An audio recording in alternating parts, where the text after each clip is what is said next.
किसान, बदलते भारत की शान।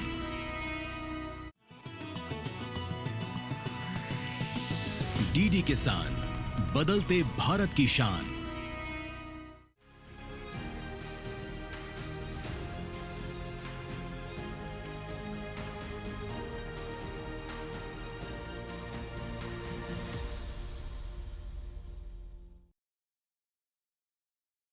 नमस्कार, स्वागत है आपका कृषि दर्शन में। मैं हूं अंजुल सिंह। कृषि दर्शन आप किसान भाई बहनों का मनपसंद कार्यक्रम, जिसके माध्यम से हम आप तक पहुंचाते हैं कृषि जगत से संबंधित तमाम नई जानकारियां।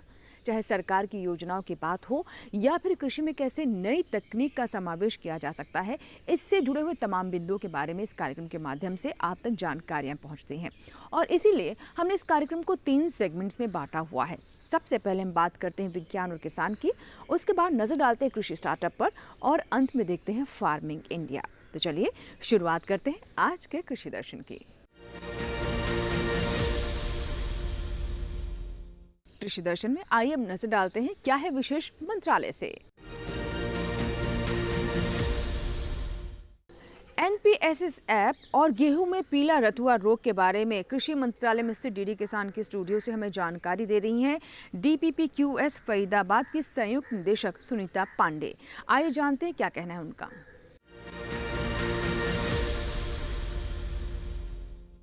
एनपीएसएस मशीन लर्निंग और एआई आधारित तकनीकों का उपयोग करके बनाया गया है, जिससे कि किसानों को कीट और व्याधियों के संबंध में जानकारी मिलेंगी। वर्तमान में एनपीएसएस 3 टाइप के इसमें मॉड्यूल हैं। एक सबसे पहले है कीट निगरानी मॉड्यूल, जिसमें कि क्वालिटेटिव और क्वांटिटेटिव मॉड्यूल है। दूसरा है आइडेंटिफिकेशन मॉड्यूल और तीसरा है एडवाइजरी मॉड्यूल। जो आइडेंटिफिकेशन मॉड्यूल है वो हमारा 61 फसलों में उपलब्ध है, जिसमें कि किसान भाइयों को कीट और बीमारी संबंधी जानकारियाँ मिल जाती हैं। और कीट निगरानी मॉड्यूल में क्वांटिटेटिव मॉड्यूल है, वो हमारे वैज्ञानिकों के लिए और जो भी हमारे स्टेट डिपार्टमेंट के ऑफिसर्स हैं या हमारे सीआईपीएमसी के जो ऑफिसर्स हैं उनके लिए है। इसमें एक लॉगिन आईडी और क्रेडेंशियल दिया जाता है, जिसमें कि एंट्री करके जितने भी स्काउट्स हैं वो उसमें एंट्री करते हैं और जब भी वो जब वो फील्ड में जाते हैं, वहाँ पर सर्वे करते हैं, तो जो भी कीट या बीमारी की उपस्थिति होती है वो उसमें फिल कर देते हैं। उसके बाद अगर कोई कीट या बीमारी आर्थिक हानि स्तर से ऊपर है तो उसके लिए एडवाइजरी एक्सपर्ट आईडी से उसके लिए एडवाइजरी इशू होती है। इसके अलावा जो क्वालिटेटिव मॉड्यूल है वो किसानों के लिए है, जिसमें कि उन्हें कीट बीमारियों के बारे में लो, मीडियम और हाई के बेसिस पर उनको जानकारी मिलेगी और इनिशियली एक सलाह भी मिलती है। इसके अतिरिक्त एडवाइजरी मॉड्यूल है, जिसको कि एक्सपर्ट अपनी आईडी से एडवाइजरी किसानों के लिए इशू करते हैं और उसमें जो भी एडवाइजरी इशू करते हैं उसमें जो भी इंसेक्टिसाइड रहते हैं वो central insecticide board and registration committee द्वारा अप्रूव रहते हैं। वर्तमान में जो आइडेंटिफिकेशन मॉड्यूल है वो 61 क्रॉप्स में उपलब्ध है एवं जो एनपीएसएस में अभी हमारी 15 क्रॉप्स को हमने इसमें ऐड किया गया है और आगे भी अन्य क्रॉप्स को इसमें ऐड करने का कार्य किया जा रहा है। और अभी ये हिंदी, इंग्लिश, पंजाबी और मराठी में यह ऐप उपलब्ध है। जैसा कि आपको पता है कि गेहूँ हमारे विभिन्न राज्यों जैसे उत्तर प्रदेश, पंजाब, हरियाणा, हिमाचल प्रदेश, पश्चिमी बंगाल, इन सब में उगाया जाता है। तो गेहूं में एक बीमारी आती है जिसे बोलते हैं पीला रतुआ। पीला रतुआ जो है बेसिकली ये बीमारी जो है ये हिमालय क्षेत्र के पहाड़ी राज्यों में रहती है और इसके हवा के द्वारा इसके स्पोर्स फैलते हैं। तो अगर आपको अपने खेत में पीला रतुआ के लक्षण दिखाई दें, जैसे इसके लक्षण कैसे होंगे, जैसे आपको पत्तियां जो है वो धब्बेदार दिखाई देंगी, धारीदार से दिखाई देंगी। इनिशियली ये नारंगी कलर का होता है और फिर धीरे धीरे इसके जो पत्ते होते हैं वो पीले हो जाते हैं। तो अगर शुरुआत के स्टेज में आपको अगर दिख रहा है कि इसका प्रकोप है तो आप पत्तियों को तोड़ दें, लेकिन ध्यान रखें पत्तियों को तोड़कर एक पॉलीथीन में बंद करके ही दूसरी जगह पर जाए, अदरवाइज़ ये उस दूसरे खेत में भी आपका फैल जाएगा। इसके अतिरिक्त आप इसके नियंत्रण के लिए रोग प्रतिरोधी वैरायटी का ही प्रयोग करिए एवं फसल चक्र को जरूर अपनाएं। नाइट्रोजन फर्टिलाइज़र का संतुलित उपयोग करें और अगर ज़रूरत पड़े तो central insecticide board and registration committee द्वारा अप्रूव इंसेक्टिसाइड का ही प्रयोग करिए। और आइए अब नजर डालते हैं विज्ञान और किसान पर।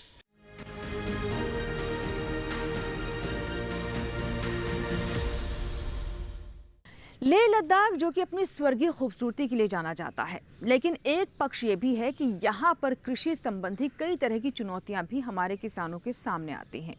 तापमान का उतार चढ़ाव पेड़ पौधों की बढ़वार को सुनिश्चित नहीं होने देता है, लेकिन इन सब चुनौतियों के बीच कृषि विज्ञान केंद्र लेह की तरफ से लगातार प्रयास किया जा रहा है कि फल, सब्जियां और ऐसे पौधे उगाए जाए जिससे किसानों को लाभ हो सके और उनकी पोषण सुरक्षा को भी सुनिश्चित किया जा सके। आइए जानते हैं कि किस तरीके से खेती की जा रही है और कैसे फल और सब्जियां यहाँ पर उगाए जा रहे हैं। जहां सर्दियों में पारा शून्य से काफी नीचे चला जाता है और लद्दाख के बर्फीले सर्दियों की वजह से खेती करना तो जैसे असंभव ही होता है, लेकिन आज बात ऐसी महिला की जिन्होंने लद्दाख जैसी ऊंचाई, जहां पानी और हवा भी मुश्किल से मिलती है, उस जगह खेती के नए आयाम बनाए हैं। डॉक्टर जिगमेट यांगचान, जो लेह विश्वविद्यालय लद्दाख में प्रोफेसर और मुख्य वैज्ञानिक के पद पर कार्यरत हैं। इन्होंने 17 साल से कृषि के क्षेत्र में अपना योगदान दिया है। लद्दाख की विपरीत परिस्थितियों में भी इन्होंने 11 से 15,000 फीट पर सफलतापूर्वक खेती का काम किया है। डॉक्टर जिगमेट यांगचान को कृषि विज्ञान केंद्र लद्दाख में काम करने का भी मौका मिला। केवी के लद्दाख से जुड़कर इन्होंने लद्दाख की खेती को आगे बढ़ाने का काम किया है। इन्होंने उस धरती पर विभिन्न प्रकार की सब्जियां उगाई हैं। खेती में इन्हें सफलता मिलने के पीछे इनका दृढ़ निश्चय तो है ही, साथ ही इन्होंने नई तकनीकों से खेती के कामों को सरल बनाया है। लद्दाख जैसे पहाड़ी इलाके में खेती को सफलतापूर्वक करने के लिए इन्होंने ग्रीन हाउस टेक्नोलॉजी और सोलर एनर्जी का इस्तेमाल किया। साथ ही खेत में पानी की आपूर्ति के लिए ड्रिप सिंचाई पद्धति को अपनाया।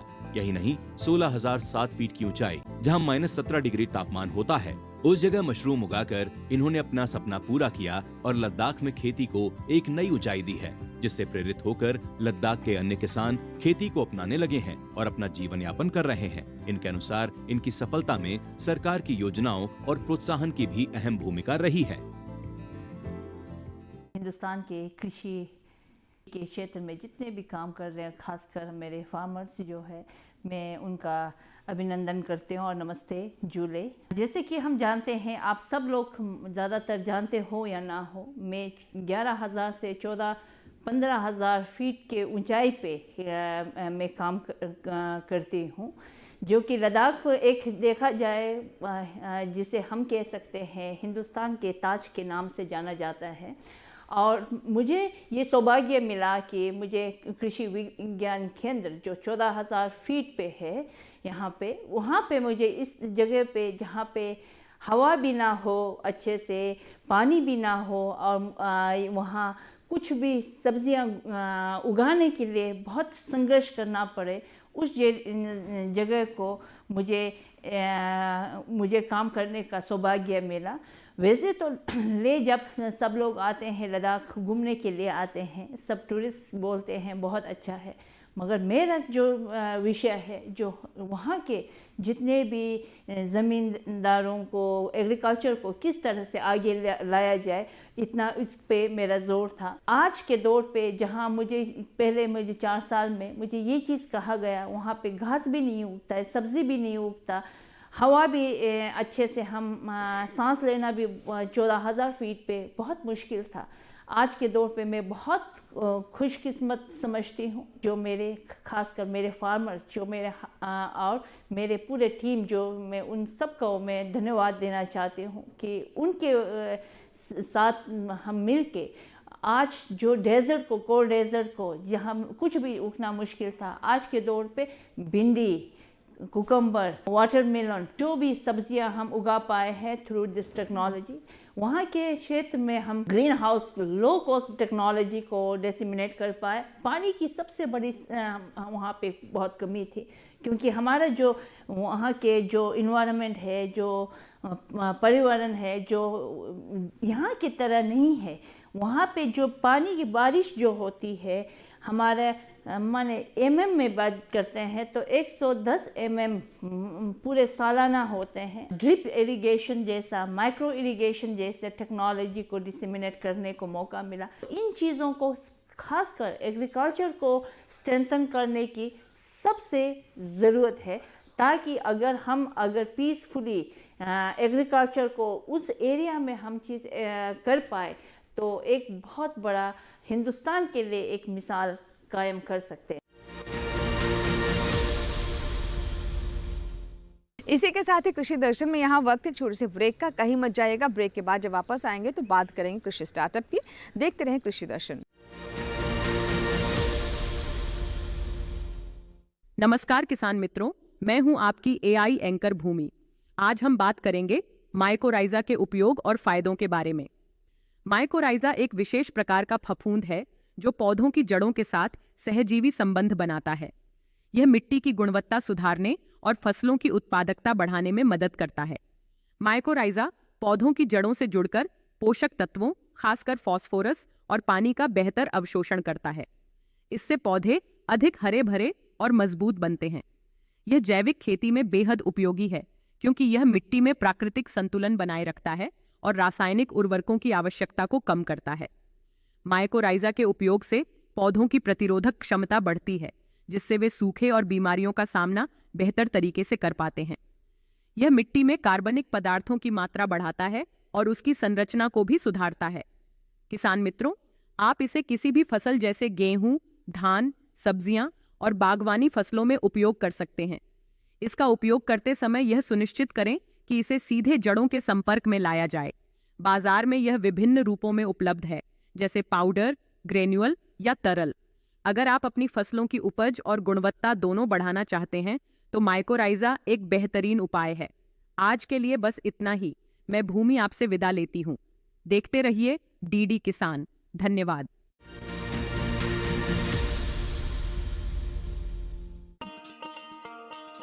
किसान भाइयों, गांठ बांध लो, गांठ बांध लो। बात बहुत है काम की, समृद्धि के पैगाम की।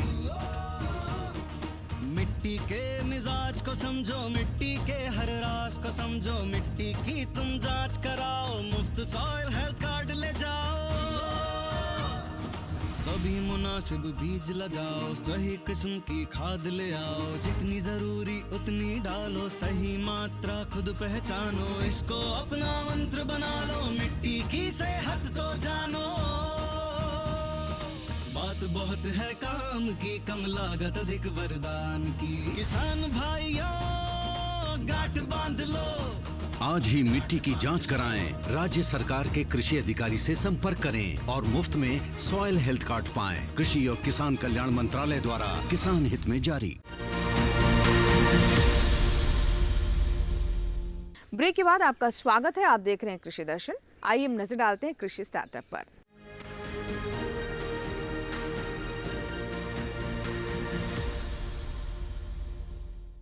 कृषि स्टार्टअप एक ऐसा सेगमेंट है जिसमें हम आपको उन किसानों से मिलवाते हैं जो कि कृषि या फिर इससे जुड़े हुए अन्य सेक्टर्स में कुछ न कुछ नया कर रहे हैं। आज हम बात करने वाले हैं मधुमक्खी पालन की। मधुमक्खी पालन जो कि हमारे किसानों के लिए काफ़ी लाभदायक हो सकता है। जहां मुख्य कृषि में इससे फ़ायदा होता है, वहीं किसानों की अतिरिक्त आय भी सुनिश्चित होती है और साथ ही इसकी प्रोसेसिंग कर भी हमारे किसान अच्छा लाभ कमा सकते हैं। तो आइए बात करते हैं मधुमक्खी पालन की और मिलवाते हैं ऐसे ही किसान से।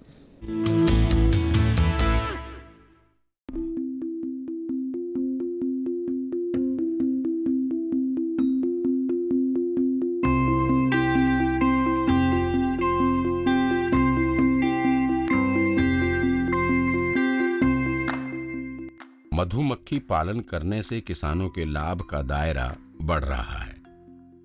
लखनऊ के निमित सिंह एक ऐसे युवा हैं जो बीटेक की पढ़ाई करके नौकरी के बजाय इसी कार्य से जुड़ गए हैं और एक सफल मधुमक्खी पालक हैं जो इस व्यवसाय को परंपरागत से आधुनिकता में ढालकर सामान्य मधुमक्खी पालन की तुलना में कई गुना आमदनी ले रहे हैं। जिनके पास आज के समय में 1200 मधु बक्से तो हैं ही, साथ ही वो मधुमक्खी पालन से जुड़े आधुनिक उपकरणों से सुसज्जित लैब भी चलाते हैं। इन बक्सों को लेकर ऐसे इलाके में स्थानांतरण करना पड़ता है जहां मधुमक्खियों को परागकण मिल सके, यानी उन्हें फूल मुहैया हो सके, जिस पर उनका जीवन चक्र चलता है। साथ ही कम मात्रा में सही शहद भी प्राप्त होता रहता है।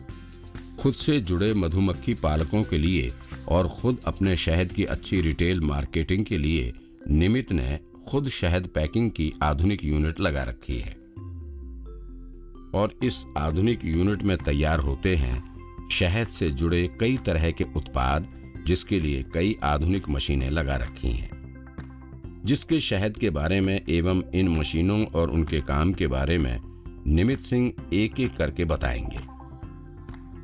दरअसल बड़े पैमाने पर शहद निकालने के बाद निमित को थोक में उतनी अच्छी प्राइस नहीं मिल पाती, इसलिए वो खुद के लैब में शहद की गुणवत्ता और इसमें मौजूद तत्वों की मात्रा वगैरह की जांच करते हैं। इसमें वैल्यू एडिशन कर 16 तरह के उत्पाद बनाते हैं और इसकी पैकिंग कर खुदरा बाजार में बेचते हैं। वो बताते हैं कि एक मधु बक्से से उन्हें लगभग 10,000 की कमाई हो जाती है।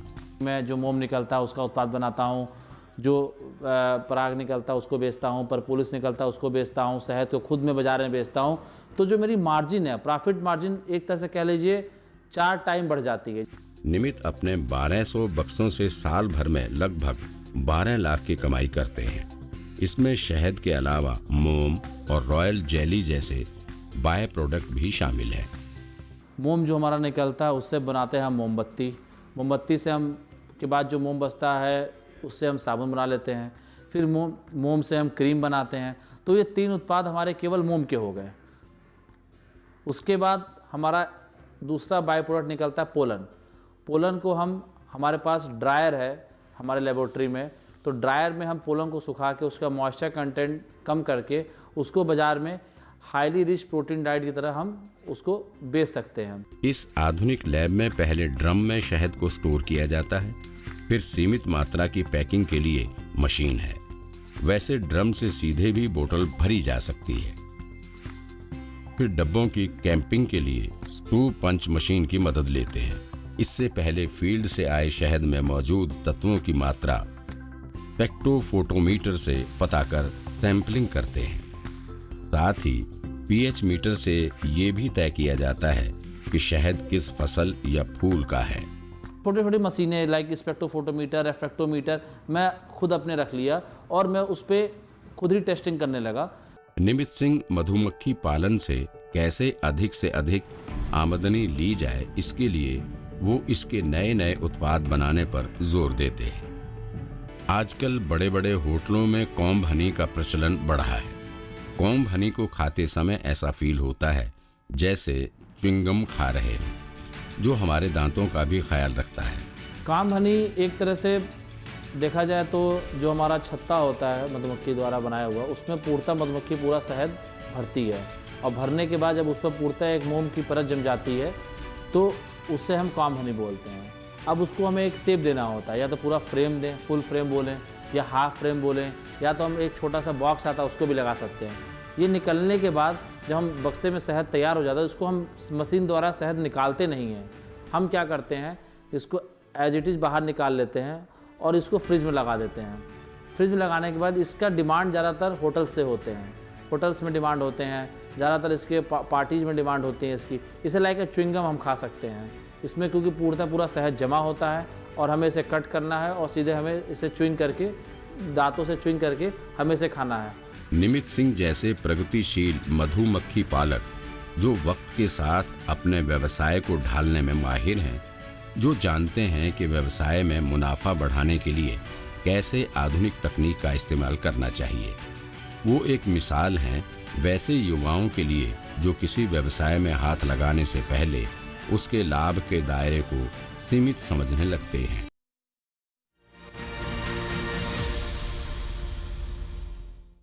इसी के साथ ही कृषि दर्शन में यहाँ वक्त हुआ एक छोटे से ब्रेक का। ब्रेक के बाद जब वापस आएंगे तो बात करेंगे फार्मिंग इंडिया की। कहीं मत जाइएगा, देखते रहें कृषि दर्शन।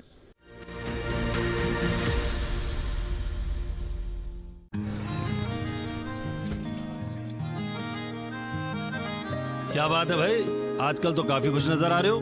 क्यों ना हूँ, अब मैं ऑर्गेनिक खेती जो कर रहा हूँ ये पूरा प्राकृतिक है, ऑर्गेनिक है। इसमें हमारे खेत, हमारी फसल और हमारी जेब सब फायदे में होते हैं और इसमें लागत भी कम है। जी हाँ, आप भी ऑर्गेनिक खाद का प्रयोग करें, अपनी फसल और मिट्टी को तंदुरुस्त बनाएं और आपकी आमदनी में इजाफा करें। अधिक जानकारी के लिए किसान call centre toll free number 1800-180-1551 पर कॉल करें और लॉग ऑन करें kisan.gov.in और farmer.gov.in। कृषि और किसान कल्याण मंत्रालय द्वारा किसान हित में जारी।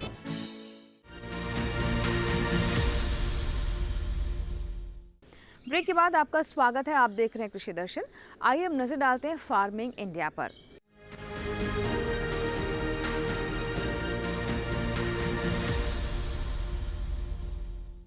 फार्मिंग इंडिया में आइए अब आपको लेकर चलते हैं हमारे एआई एंकर कृषि के पास। आइए जानते हैं उनके पास कृषि संबंधी कौन सी नई जानकारियां हैं आपके लिए।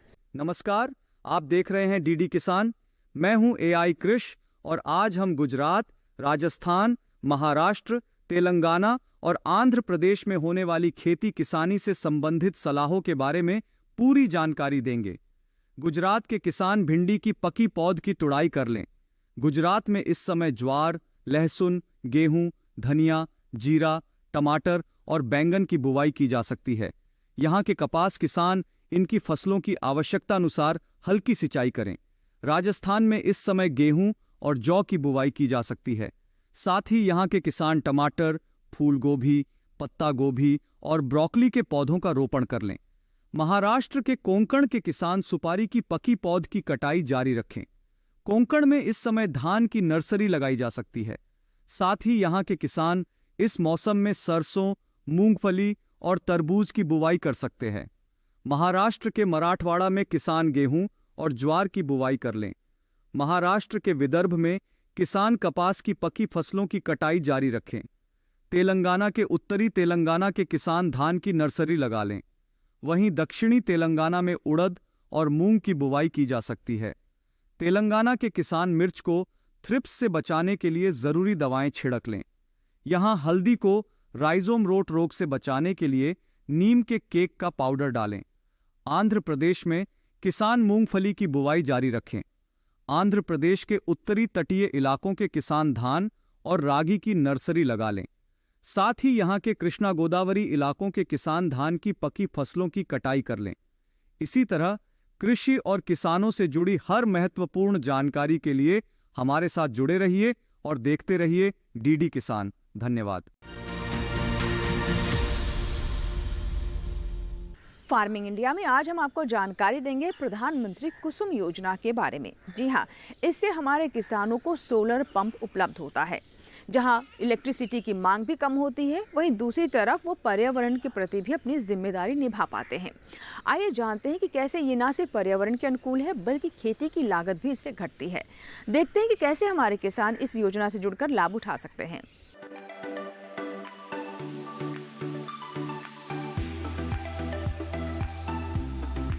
सरकार ने फरवरी 2019 में प्रधानमंत्री किसान ऊर्जा सुरक्षा एवं उत्थान महाअभियान पीएम कुसुम योजना शुरू करने की मंजूरी दी थी। इस योजना का मकसद सौर ऊर्जा क्षमता विकसित करने में किसानों की मदद करना है। इससे किसानों को आय बढ़ने के साथ ही खेती के लिए पानी की जरूरत पूरी होगी। इसके जरिए वर्ष 2022 तक 30.8 गीगावाट बिजली उत्पादन का लक्ष्य रखा गया है। इस योजना के तहत किसानों को सब्सिडी पर सोलर पैनल मिलते हैं जिससे वे बिजली बना सकते हैं। जरूरत भर बिजली का इस्तेमाल करके वे बाकी को बेचकर अतिरिक्त आय भी हासिल कर सकते हैं। इस योजना में 20 लाख किसानों को सोलर पंप बनाने में मदद की जाएगी। 15 लाख किसानों को ग्रिड से जुड़े सोलर पंप लगाने के लिए धन मुहैया कराया जाएगा। इस योजना पर सरकार ने 34,422 करोड़ रुपए खर्च करने का ऐलान किया है। पीएम कुसुम योजना के 3 घटक हैं। पहला, विकेंद्रित ग्रिड से जुड़ी 10,000 मेगावाट की क्षमता के सोलर पावर प्लांट स्थापित करना, जिसमें हर प्लांट की क्षमता 2 मेगावाट तक की होगी। दूसरा घटक 20 लाख सौर ऊर्जा चालित कृषि पंपों की स्थापना। 15 लाख किसानों के सिंचाई पंप को सोलर पंप से जोड़ना। इस योजना के जरिए बिजली और डीजल से चलने वाले सिंचाई पंप को सोलर एनर्जी से चलने वाले पंप में बदला जाएगा। सोलर पैनल से मिलने वाली बिजली का इस्तेमाल किसान पहले अपने सिंचाई के काम में करेंगे। उसके अलावा जो अतिरिक्त बिजली बचेगी उसे विद्युत बिजली वितरण कंपनी को बेचकर किसान 25 साल तक आमदनी कमा सकते हैं और प्रदूषण भी कम होगा। सोलर पैनल 25 साल तक चलेगा और इसका रखरखाव भी आसान है। इससे किसानों को हर साल 1 एकड़ पर 60,000 रुपए से 1 लाख रुपए तक की आमदनी अगले 25 साल तक हो सकती है।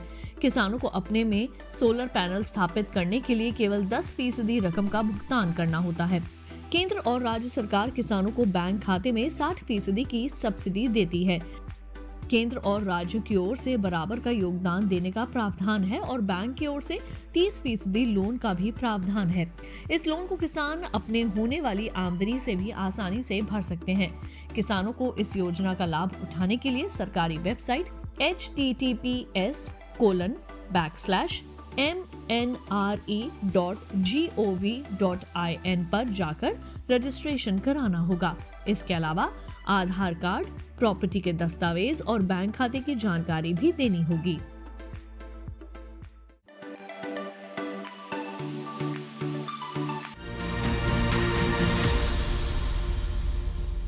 तो ये था हमारा आज का कृषि दर्शन। हमें पूरी उम्मीद है कि आज के कार्यक्रम में जो जानकारियां हमने आप तक पहुंचाई हैं उससे हमारे किसानों को ज़रूर लाभ होगा। अगर आपके कोई सुझाव है, कोई सवाल है तो आप हमें पत्र लिखिए, हमें ईमेल करें।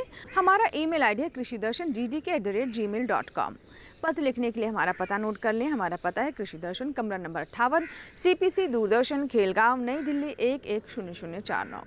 आपके ईमेल्स और आपके पत्रों का हमें इंतज़ार रहता है। आपके सुझाव हमें कृषि दर्शन को बेहतर करने में मदद भी करते हैं।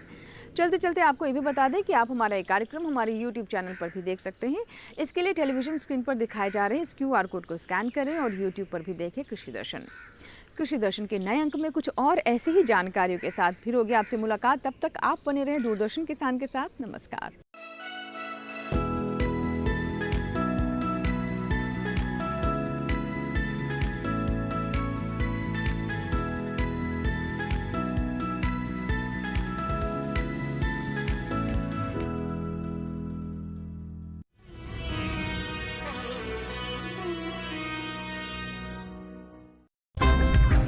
कहानी नहीं बदली, स्टाइल गया है बदल।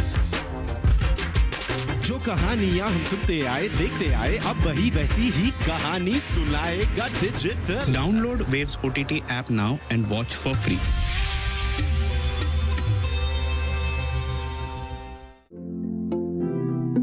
जौना मिलेट तो आप जानते हैं ना जी। जौना मिलेट वही जिसको बोलते हैं ज्वार। देखिए, मिलेट की कुकिंग के लिए ना घी बड़ा इंपॉर्टेंट है। तो ये बन गए हमारे कबाब सारे।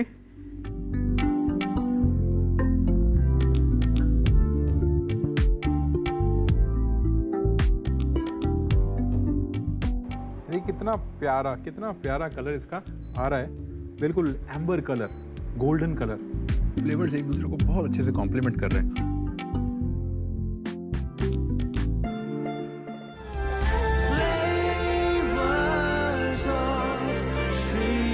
श्री अन्न इस मंगलवार 17 दिसंबर शाम 7 बजे सिर्फ DD किसान पर।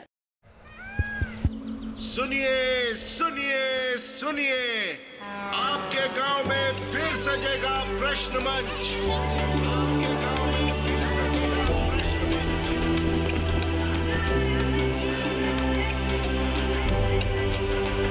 मिट्टी, मौसम, बीज, फसल, किसान को मिलेगी यहाँ हर सरकारी स्कीम की जानकारी। जो करके आएगा पूरी तैयारी, प्रश्न का उत्तर देकर बनेगा इनामधारी। मंच है तैयार, प्रश्न है तैयार, और आप? मैं भी हूँ तैयार। मैं हूँ तैयार। हाँ, मैं भी हूँ तैयार। मैं भी तैयार हूँ। किसान प्रश्न मंच में आपका स्वागत। किसान प्रश्न मंच सीजन 2 हर रविवार रात 8:30 बजे DD किसान पर।